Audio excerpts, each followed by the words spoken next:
নমস্কার, news update চ্যানেলে আপনাদের স্বাগত। পুজোর অনুদান নিয়ে মুখ্যমন্ত্রী মমতা ব্যানার্জির বিরাট বড় ঘোষণা। পুজোর অনুদান ৭০,০০০ থেকে বেড়ে ৮৫,০০০ টাকা, সামনের বছর ১,০০,০০০।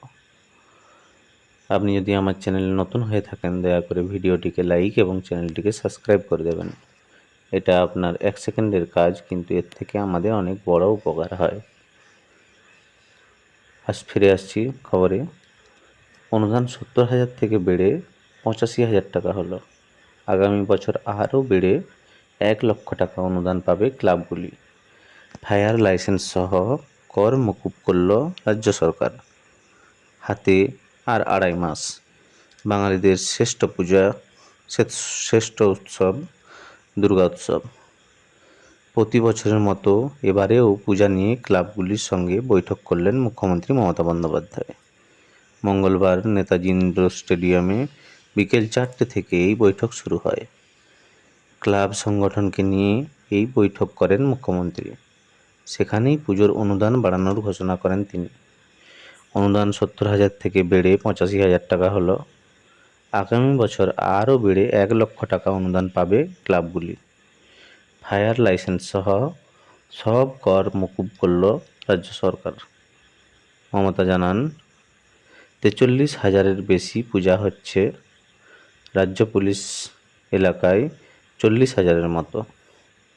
কলকাতা পুলিশের অধীনে ২,৭৯৩টি নিরাপত্তা রক্ষা পূজা কমিটির সহযোগিতা চেয়েছেন মুখ্যমন্ত্রী। ভিআইপি কার্ডের কথা তিনি বলেন, আমি ভিআইপি কার্ডের বিরুদ্ধে। সাধারণ মানুষ ঘন্টার পর ঘন্টা লাইনে দিয়ে দাঁড়াবে আর ভিআইপি ঢুকে যাবে, এটা আমি পক্ষপাতিত্ব নই। তিনি আরও বলেন, বাসস্ট্যান্ড, ফেরিঘাট এগুলি দেখতে হবে, কার কী কাজ হবে সেটা পরিষ্কার করে বলুন। মেয়েদের নিরাপত্তা নিয়ে যেন কোনো সমস্যা না হয়।